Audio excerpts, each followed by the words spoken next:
It is a life and death situation that you listen to me very, very carefully. And that you go out and then research everything I'm about to tell you. Because this information is public. It's hiding in plain view. And we must create enough awakening out there to create a large public discussion of this. And then we'll be able to stop the implementation of gun confiscation and martial law and the complete fall of our republic to a homeland security dictatorship. We won't just be able to stop that. This could blow up in their face, and we could actually reverse decades of globalist infiltration of our nation. Yesterday, I interviewed veteran Navy SEAL Ben Smith about sources that he has in special warfare who are now being questioned by higher level officers if they will fire on Americans during mass gun confiscation, and that this is coming directly from the White House.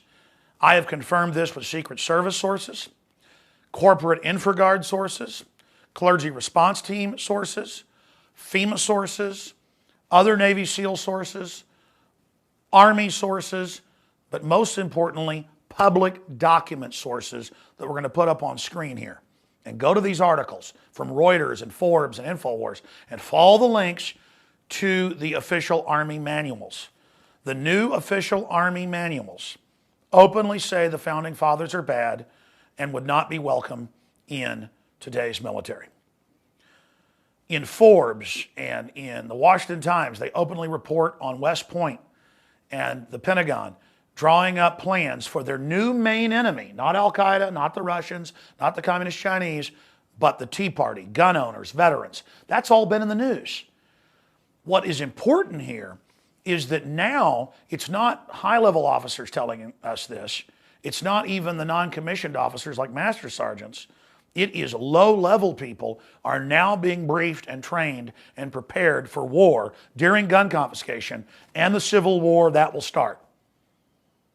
This is foreign criminal globalist groups that have captured the federal government rolling this out against the American people. I am begging you, if you have friends or family in the military, to reach out to them, to send them this video, to show them these news articles, and to ask them where they stand. We need to stand with our military, with our police, to do the right thing and follow their oaths for the Bill of Rights and Constitution. Now, I want to show you a clip from yesterday's interview with the retired Navy SEAL veteran, Mr. Smith, and then we're going to go back to last year in July and show a special report with Rob Dew where our sources confirmed that they were training to shoot Americans that don't turn their guns in.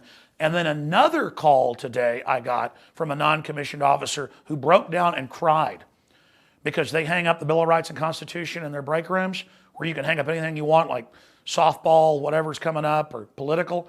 They hung up the oath of office as well, the oath of the military. They're pulling them down. They're now under Homeland Security Command. And that's in the news, but they can't even have the Bill of Rights and Constitution or their oath. That's how criminal and illegitimate this is. This is history that is happening. And again, here are the three reports together so you can see the documentation. Please get this report out to everyone you know, and we can stop this and back it off. Freedom from War. State Department publication 7277, released September 1961. The United States Program for General and Complete Disarmament and a Peaceful World. First, there must be immediate disarmament action. And this is written by our State Department. A goal of general and complete disarmament.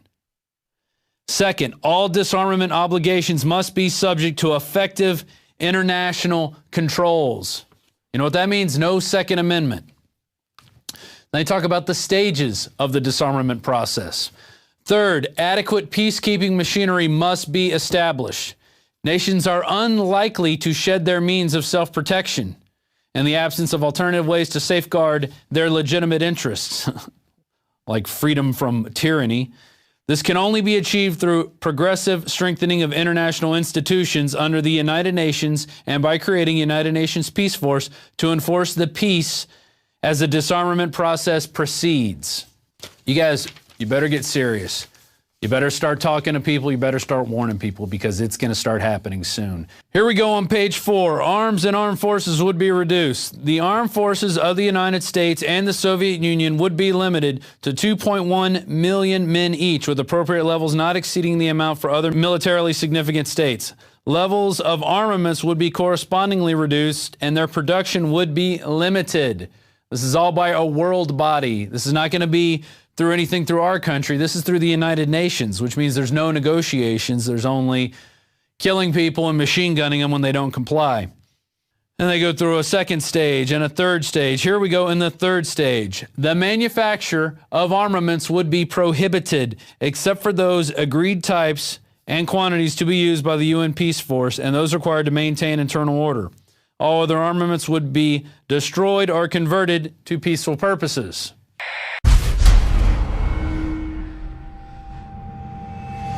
I saw Homeland Security, when it was first being funded in 2002, on C-SPAN, Governor Ridge, say that you'll have to go to TSA to get a job. TSA will be on the streets. They'll be the national police force. That's why I knew 12 years ago or 11 years ago this was coming. Now it's all public. I'm telling you now, this is the takeover. And it's not my opinion. It's all there, hiding in plain view. But the general public doesn't understand military affairs. The military does, and that's why they're our best hope, because they are patriotic men and women on average, and they are really concerned. And they need you to get concerned and learn about what's happening. Exposing this and causing a major debate about it can reverse it. But we are in the midst of a foreign banking takeover. Homeland Security is their 5th branch of the military, headed up by a former Pentagon guy, to take over America. This is it. This is the secret police, the threat fusion centers. All of it is for us. Now, we can save America, but history is happening right now. We can stand against this. I'm not trying to scare you. You should be scared of not taking action and speaking out. You should be scared of letting this happen. The danger is in not standing against it. If you care about your family and are concerned, you better preserve this republic. It's the shield protecting us. Once it's gone, we're another third world dictatorship. Alex Jones signing off for InfoWars Nightly News.